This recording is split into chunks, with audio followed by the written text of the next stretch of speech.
What is life on the road in the NBA for a team, for a reporter, for everyone involved? We'll talk about it and take your questions on that in the live audience. The Utah Jazz feel like they're about to become the flavor of the month. Should we care? And power rankings and analytics. Where do they tell us things are playing out now? It's all coming up on today's edition of Locked on Jazz. Bum bum bum bum bum bum bum bum bum bum bum bum bum bum bum. Pow.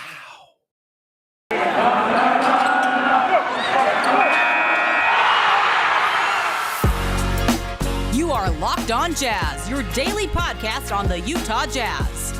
Part of the Locked On Podcast Network, your team every day. Hello, I'm David Locke, radio voice of the Utah Jazz, Jazz NBA insider. This is Locked on Jazz, your daily podcast on the Utah Jazz, giving you insight, expertise, geeky numbers, and hopefully making it way better to be a Jazz fan each and every day. Thanks so very much for making Locked on Jazz your first listen of the day. We are free and available on all platforms, and you can subscribe. If you're listening on a podcast, just follow along and get notified. And if you are on YouTube, hit subscribe and hit that little bell to be notified what is coming. Thanks very much for tuning in today. Really appreciate it. It's kind of an interesting spot for the Jazz. This is the 2 days off on the road, which we don't usually get, and 2 days off in general we don't usually get, and we won't get again until April. So what the Jazz did yesterday was they actually had a pretty good practice, and I would actually argue that a decent amount of that practice was focused toward the playoffs. And there were a lot of things that Quinn was putting in and instituting and looking at. And I would say a good deal of that was set toward being playoff ready, which seemed, we're 20 games away. But when you realize how few practice days they actually have left, it makes sense. So that's so what I thought today. There's, I broke down the offense a huge amount yesterday. In fact, I would go listen to that show if you, frankly, the numbers have not been great on that show yet. And it's probably one of the more interesting shows I think we've done. I actually always miss, by the way, the shows we do that I think are really cool, that I think are unique to Locked On, that I think are of value, don't always resonate the same way as some others, and some values from other shows. So maybe it's not that interesting, but I thought it was. Just on how really, really good our offense has been this year. So feel free to go grab that show. I'll link to it at the end of the show at some point anyway, or in the process. So what they did yesterday is they practiced. It made me suddenly realize, like, well, what is life on the road like? What, not for an announcer, but for the team. And obviously, I don't have any good, fun, sultry details to tell you about, but I thought people might be interested. So if you take, and I think one thing people wonder about is like, well, why do they never practice? So if you look at the rest of this trip, so we'll play today against Houston. We'll spend the night here, I believe the team is, and then we'll fly tomorrow to New Orleans. Then we get to New Orleans, and on your off day, you're not really going to practice on a day where you travel. The sleep doctors think you're better off travel, staying overnight. That's some of the reasons. There's, some other things. I actually personally have always thought that the travel was the most exhausting. So any day without travel, I felt was a really great day, and was, made you feel a lot fresher. So I actually have always kind of wondered about travel versus sleep on that. I'm not a doctor. The doctors know better, but that's just a personal note. So then we'll play New Orleans. Then they fly after New Orleans. They'll have an off day in Oklahoma City. And you would think, oh, well, that's a practice day, except for the fact you're playing Oklahoma City and Dallas back to back. So you're suddenly playing 3 games in 4 nights. You don't want the guys on their feet in that middle game in between. And so you suddenly lose a practice day. Then Tuesday, you fly back Monday.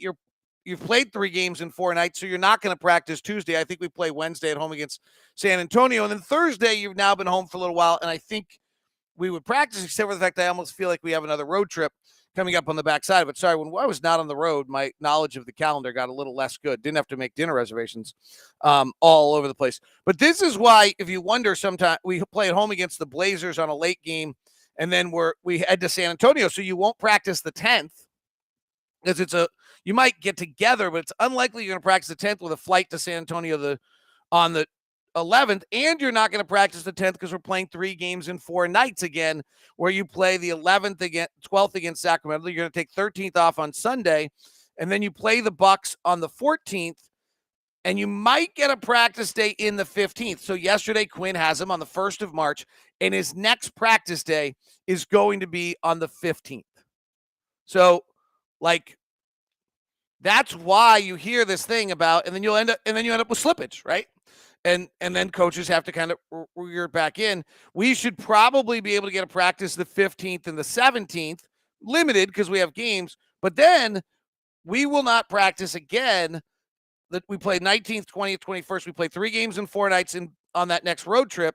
The next time the team might practice would possibly be March 26th in Dallas, but I would highly doubt it. Because that trip is a mammoth trip.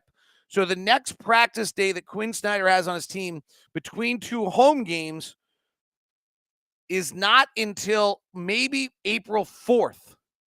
So the Jazz had a practice yesterday. They'll have a practice the 15th, and they'll probably have a practice April 4th. It's really an incredible stretch, and why suddenly you put in things yesterday that are playoff-centric.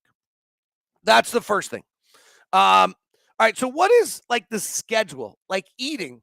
So the teams have become – we actually have a chef and who deals with a lot of the food and makes sure the players – and the team has become more and more over the years. These are multi-million-dollar assets, and they are providing food. So yesterday the players had a morning food that was available to them before going to practice. When they came back from practice, there was a lunch meal made available for them. And you're also trying to make their lives easy. Like, I actually got caught yesterday in between conference calls and things trying to go find lunch. I don't eat at the same place they do. And then they actually had a team dinner last night. I came back. I actually went to the Rockets-Clippers game last night with a good friend of mine and watched that ball game. And then as I came back, they were all coming back from their team dinner, walking as a group. So you have some bonding in that group. The day before, I believe we flew from, so they would have had breakfast provided for them, early morning, something provided for them in Phoenix. We had a meal on the plane, catered from one of the best pizzerias around called Pizzeria Bianca. It was fabulous. And then when they got to they probably had some sort of protein shakes. We came off practice. They have a protein shake available. So that's their food kind of element of it. The travel is done all on team charter.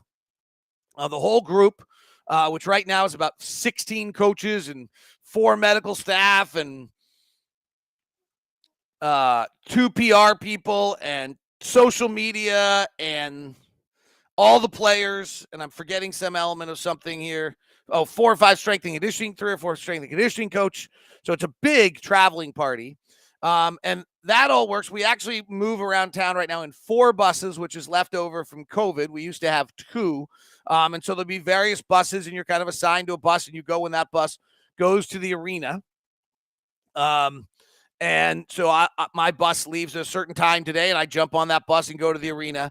And then that bus comes back here tonight. Then tomorrow, when they fly, and you fly on the bus, all that stuff is taken care of. So it's that stuff is, again, it's all about trying to maximize the ease, the freshness of the players, give them the best nutrition you can at the easiest level. And then certainly on certain nights, they're going out, they have friends, they go out and see people. And so the dinner meals, unlike last night, you're not going to be able to do too many of those team dinners. You're going to, or else they stop showing up. The Warriors did it for a long time. And then in the Durant final year, from what I understand, attendance kind of began to swoon a little bit. And they would actually do it after games because they are a big stay in town overnight. So those are kind of, I don't know, everyone always wants to know about the road. We're saying cool hotels. Oh, I was going to show this to you yesterday. I didn't realize there was a button here. All right, I have 2 things to show you. So this is, where's the button? Am I going to be able to reach? So I think you can see this. This is kind of cool. This is my hotel. It's pretty nice. And they have a TV here. And then you just push a button and the TV disappears. See? Kind of snazzy. Okay, the other one, if you want a little funny story, since we're just sharing today. There he goes. Here's my other funny story for you for the day. So I like to wear my Echoes. This is for YouTube only. And I don't know if you're going to be able to see this. See the first person in the chat room that gets what happened here. So I have 2 pairs of these shoes. And I grabbed 2 of these shoes to take them to the trip for the 5-day road trip to wear with my suits. And I grabbed 2 of the shoes.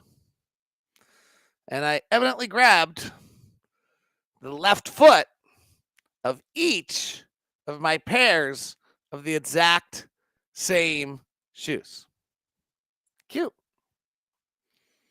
So I have 2 left-footed shoes. The question is whether at some point on this road trip, I decide to actually wear them and see if anyone notices that I look like the 5-year-old kindergarten student who dressed himself for the day.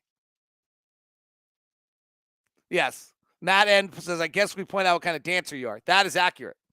So, yes. So, the dress shoes are not good. So that's life on the road. If anyone has any questions, literally in our live audience, I'm totally willing to answer them. I feel like it's the most intriguing thing. It's the thing that everyone wants to ask me about when I'm on the road, what life on the NBA is like. I think there's another layer to that, and I'm not answering those questions. I don't actually have any answers on those questions for all the great talk about it all. But anyway, feel free if I should do it and see who let us know who notices first. I think I would ruin the shoe if I wore the left foot. I think the Jazz are about to become the flavor of the month. I'll explain, and I'll take your questions about travel on the road as well as we continue on today's show.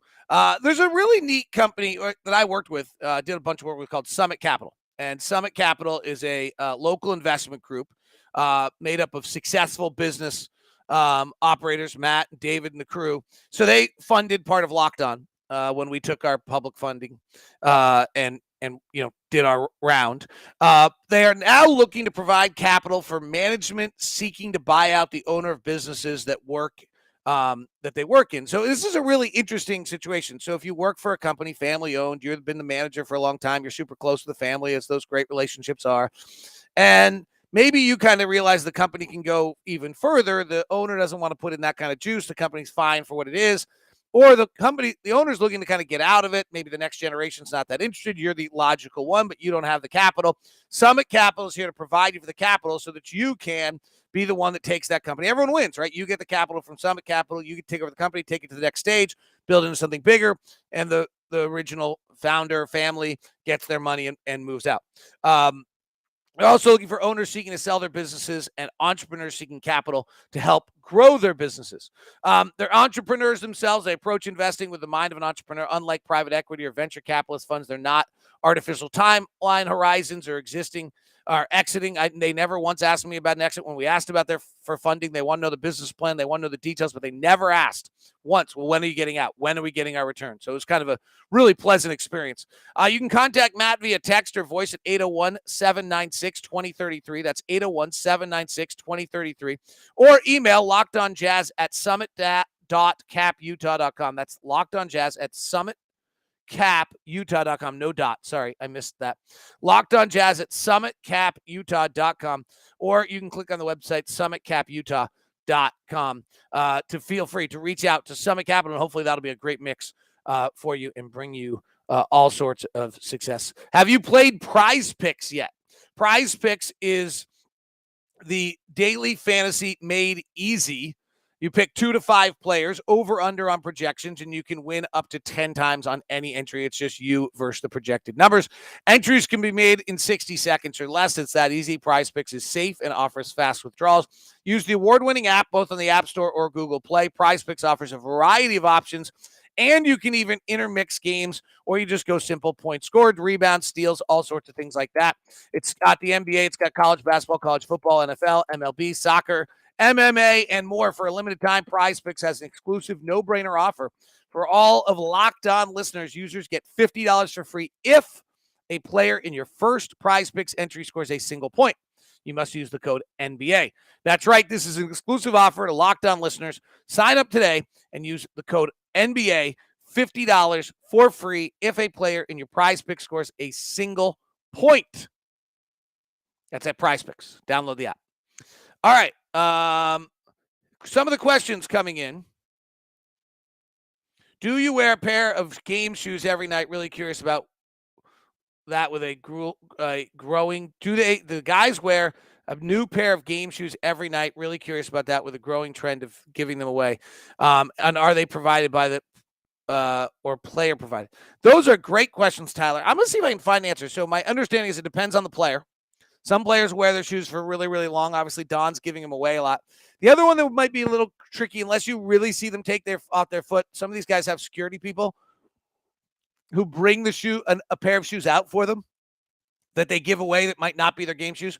Sometimes guys will practice. What I think is really interesting is, like, Jordan was practicing in a pair of shoes because I know the brand was that is not the shoes that he will play in. So he practiced in a totally different pair of shoes than he plays in. Bojan will ride those red shoes now for a while. He's a little superstitious. And so once he's got something going well, he'll actually hold to it for a while. He had the yellow shoes for a while. And now he's got the red ones going. So I think that's and then the shoes are, I think, shoe company provided.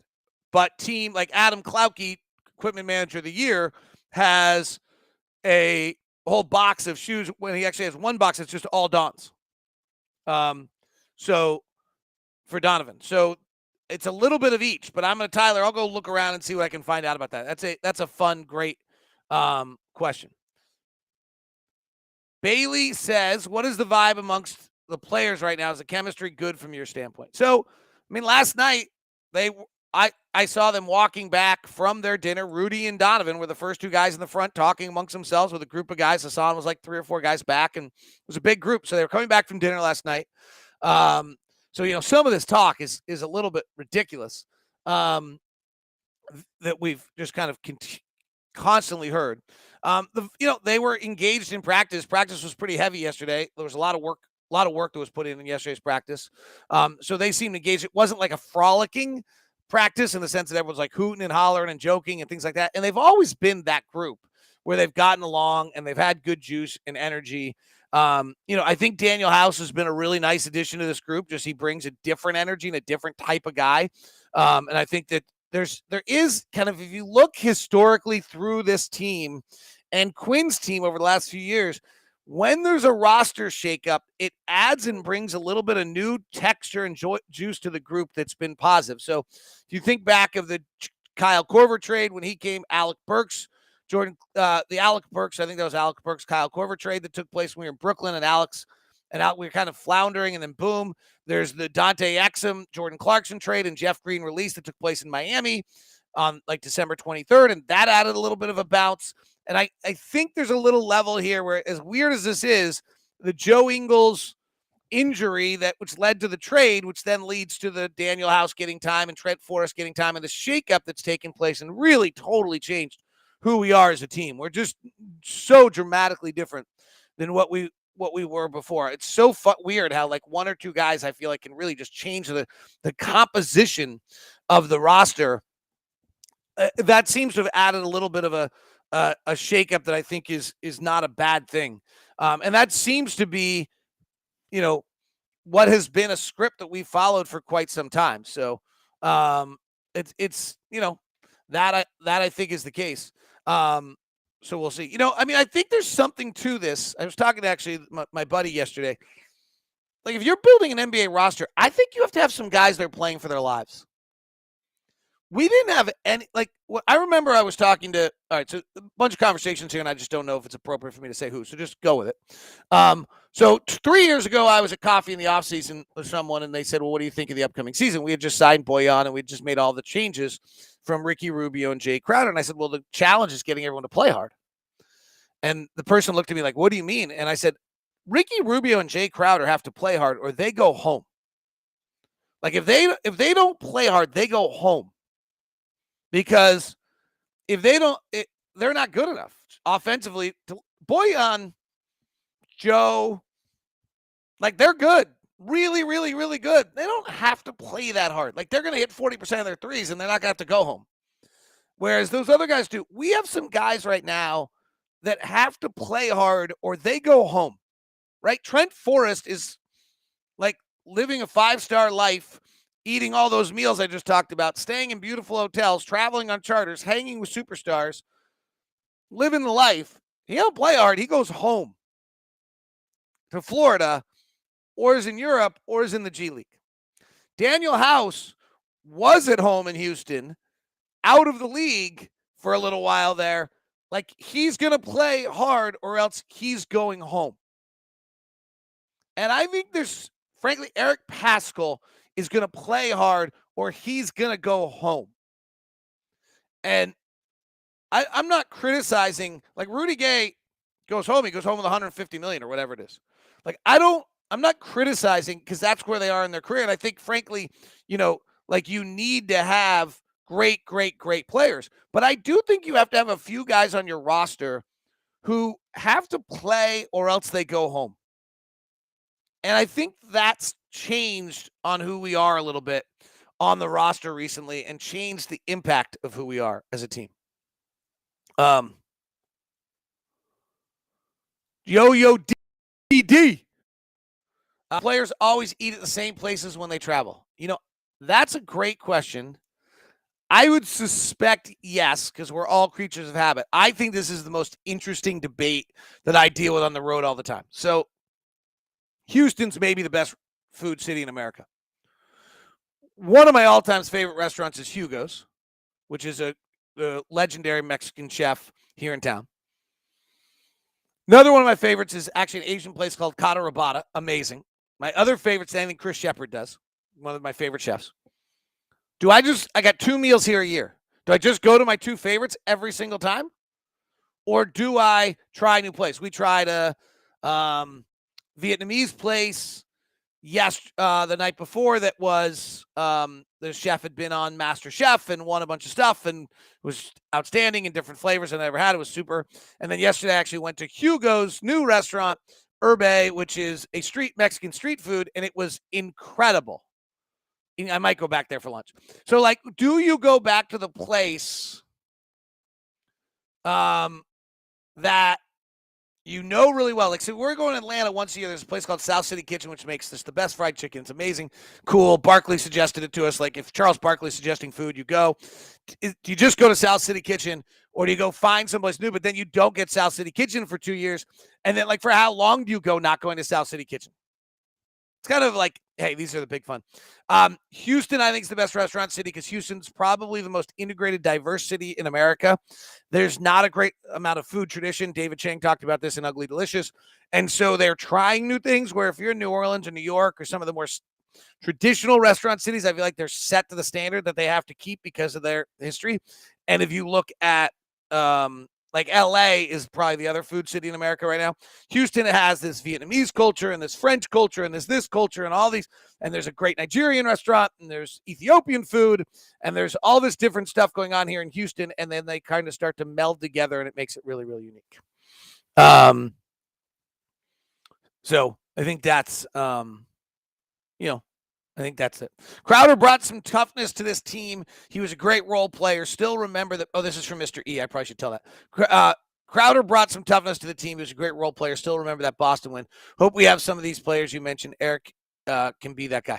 So I think Eric Paschall could be Jay Crowder in his career. I think that's like a really good comp for him. And I actually think he's got some more skills than Jay. So he's got to play with that level of like, I'm going to beat your ass. And I think some of Jay's toughness is fake toughness, but it's been going on long enough people believe it. But I do think that's what House is bringing. I do think that's what House is bringing. David, could you put together a list of your favorite restaurants in each city? That way one of us would end up knowing where some good food is. I do. I actually think the way to do that, if I got organized, would be to go through my Yelp and create collections, and I think I can make them public. I think that's the way to do that. I've thought about that before. I didn't think anybody really cared, though. Ray says going to have to take a trip to Houston. Yeah, do, and let me know. I'll get you whatever you want. Any other questions on that? Here's a thought for you. I think we're going to become the flavor of the month. Oh, here's a question. Have I got a new coffee buddy? I know Igor was your guy for a few years before he left. I have not. I'll go to coffee with Vince Lagarza some. I need to go to coffee with Sergey and Erdem's, and I have not. Two of the other coaches. I have not. I actually now kind of have it set that I travel with my own AeroPress. I have my own oatmeal in the room every day. And I like to make sure I get up and do my yoga. So I've kind of found that my schedule is a little busier with Locked On than it ever has been. So I'm trying to find that I do my yoga in the morning, do the show, start work, try to jump on a Peloton or something else for the second workout of the day. And then I'm not quite as bloated and fat as I am right now. How's that for more information? This has been just a very personal show. These are fun to do every now and then, unless they're really, really boring for you guys. I don't know. Maybe you guys like this stuff. JC Ernst says, I'd like to hear what your daily schedule routine on the road is. Wake up. I kind of just gave it. So it's a little different every day. But so like today there's no shoot around today because there was practice yesterday. So today was wake up, yoga, show, try to get to a Peloton, but my call started at 11. Huge meeting, Locked On meeting from 2:30 to 4:30, but my bus is at 2:30 to 4:30, but my bus is at 3, so I have a problem I got to deal with on that. My bus might be at 4. So it's just kind of constant. There's no schedule. I mean, I try every day. I'm one of those that has to write down my schedule. But that's basically it. I don't know how. I just realized I'm not getting my Peloton in today. That's what just happened right there. It is Locked On Jazz. I'll explain flavor of the month and protein and power rankings here in just 1 second. Today's show is brought to you by Built Bar. Go to Built.com and find the protein bar that tastes like a candy bar. Peanut butter is back. Not one I can do because I'm allergic to nuts, but they are excited. The peanut butter is back. 100% real chocolate, 100% delicious. Peanut butter is back. Puff mixed box also available for you. Churro, banana cream pie, coconut marshmallow, ruby chocolate.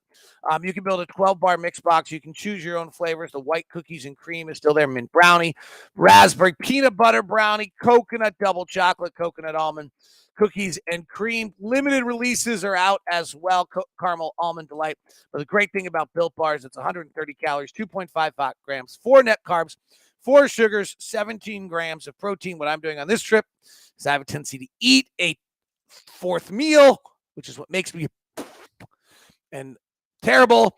And so I'm eating a Built Bar as my 4th meal on this trip because after games, I'm super hungry and seeing if that works. So I'm excited to see if Built Bar can help me out with that. It's all at Built.com. Use the promo code LOCKED15. That's LOCKED15 at Built.com. All right, I kind of was feeling this recently. Everyone's talking about us again. I don't know if that matters. And it's always with the same last sentence, which is it doesn't matter until they perform in the playoffs. So I feel like it's totally irrelevant. But frankly, everyone's talked so much about Chicago already, and they're beginning to fade a tiny bit. Miami will probably become the real talk of whether they're truly a title contender. At some point, they're going to come back up because Philadelphia and Brooklyn are all the talk, and Boston was the flavor of the month last month. But with Chris Paul out and with Draymond out, Phoenix and Golden State aren't playing that well. Memphis has already been the flavor of the month. Dallas might take the flavor of the month title from us, but I feel like there's this like suddenly little rise up talk about the Utah Jazz. I don't know if it matters. Dallas might take it from us. Luka's performance last night, Luka overall playing at the MVP level he's playing right now, and the fact that they have, I think, the second or third best record since January 1st. But we can go get tonight. Suddenly we've won, I think 8 of 9 or 9 of 10 at that point or whatever it is, 8 of 9. New Orleans will be tough. We go get that one. It's suddenly 10 of 11. Go get Oklahoma City. And then we match it with Dallas, 2 hottest teams in the West. I think we become, and I'm seeing it happen. People want to talk about us. They don't know what we're anything about us, but they want to talk about us a little bit more than they used to. All right, let's go to power rankings. We'll start with, we always start with NBA.com. I hope you read it every week. John Schumann does seriously the best work. It's probably the number one thing I feel like if I want to be on top of the league, I have to read every week is the amazing work that he puts in and he publishes it on late Mondays. So we're a day late. Here's what he's got. Number 1, he's got the, I always love this, few little quick notes. The West is now 181 and 166 against the East, so 52% winning percentage. Easiest schedule so far, Milwaukee, Chicago, Phoenix. And here we go. Phoenix is the number one, and I think they should be power ranking team in the league. They are actually new starting lineup with Cam Johnson scoring 134 points per 100 possessions. And they have, this is after they lost to the Jazz the other night. But they're number 2. Memphis, he still has as number 2. One of 4 teams that rank in the top 10 on both ends of the floor. Their defense ranks second behind Boston over the last 3 months, but they made multiple mistakes, failing to match up after made basket bot switch on the other floor. It allowed the Wolves to score 66 points in the second half on Thursday. It was their second loss in a game that they led by 15 or more. And then Ja's just incredible. Third is Miami. He writes, Miami's starting lineup was so dominant in its pre-February minutes before getting destroyed recently. It was a plus 29.5. And for the season, the Heat have the 7th best bench in the NBA. Number 4 is the Celtics. They are really the flavor of the month right now. Everyone has them, and actually 538 we'll get to in a second has them as like the favorite to win it all, I think. Number 5 is the Denver Nuggets ahead of the Utah Jazz. A little surprising me.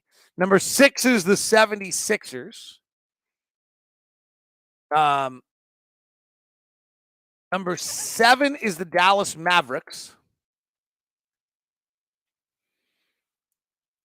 Number 8 is the Utah Jazz. Had 2 big games last week. They won them both with more than 125 points per 100 possessions against top 5 defenses. Those are the Mavs and the Suns. This is why we talked about yesterday's show about the Jazz being the best offense in the league by a long shot. The Jazz are 7-1 since returning from Donovan's 8-game absence, and a league best 8-1 in February.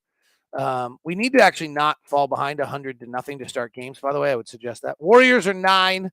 Bulls are 10. Anyone else of interest? Cavaliers are 11. Milwaukee's 12. Like, all these teams have a chance to win it. Minnesota's 13. Clippers are 14. Pretty amazing that we have, literally, I think Milwaukee has a chance to win this thing and they're 12. Jazz have a chance to win this thing, they're 11. ESPN, we'll run through that quickly. Phoenix and Memphis are 1-2. Golden State's 3 to them. Miami's 4. Philadelphia's 5. Chicago's 6. Utah's up to 7. Milwaukee's 8, Dallas 9, Boston's 10, Cleveland's 11, and Dallas in Denver is 12. Let's go to Basketball Reference. Actually, let's do 5. Let's do basketball. Let's do 538 first. 538 has the chance to win it. Basketball Reference has what spots you're going to finish. That's where I think. So the team most likely to winning the NBA Finals right now is 16%. And this is kind of what I've been saying all year. It's like everyone's got a 10 or 12% chance to win it. And we're right there. They have us a little lower now, but Celtics at 16%, Suns at 16%, Nuggets at 13%. Weird Denver is so high. And that's before the guys are coming back. Bucks at 13%, Heat at 12%, Sixers at 10, Jazz at 8, Grizzlies at 5, Warriors at 3. Projected record finishes.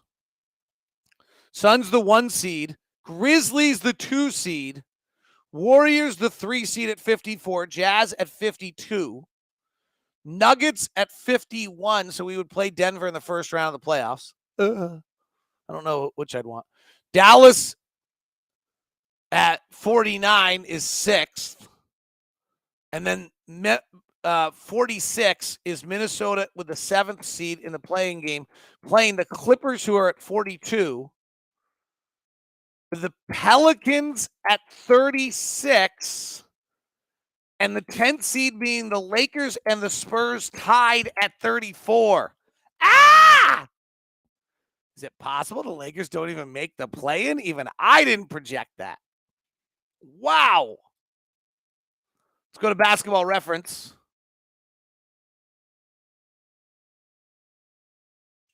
Basketball Reference, playoff probably. What I like about Basketball Reference is they project where we're going to finish percentage-wise. And we've been talking about this. So the most likely is the Suns are 99% to finish with the 1 seed. The second most likely scenario in the West is that the Jazz will finish with the 4 seed, 62.8%. 20% chance we get to 3, but 62.8% that we are the 4 seed. Dallas is the most likely next positioning at 52.4%. 2% at the 5th seed. And they have the Warriors at the most likely next positioning at the 2nd seed. But for Memphis, they actually have Memphis more likely to be 2 than 3. So that's really a battle. Then Denver comes in at the most likely next at 6th. Minnesota at 7. Clippers actually are equally likely to be more likely to be at 7 than 8, weirdly enough, just statistically. The Clippers 8 is pretty likely in the pre-play-in. Oh, that's if they actually make the playoffs, win a game together. Pre-play-in, the Timberwolves are a 63% chance to be in the 7th seed, which is actually a little higher than the Jazz at 4. So if I redid that, Suns 1 is most likely. Minnesota 7 is second most likely. Jazz 4 seed is the most. Then we get to Dallas at 5, Golden State, Memphis. So not a lot of battling there. Clippers at 8 is almost certain. And then they do have the Lakers now at 35.1 compared to the Pelicans 34.6 and the Spurs 34.5. And have the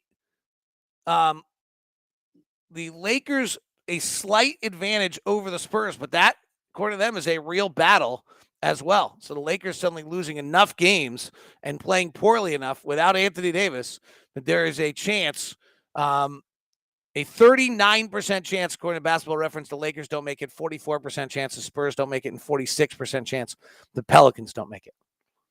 Wow. Playing excitement. All right, that is Locked On Jazz today. Hope you're doing great. We'll see if we do become the flavor of the month and whether we care or not. Hope everyone's good. Talk to you soon.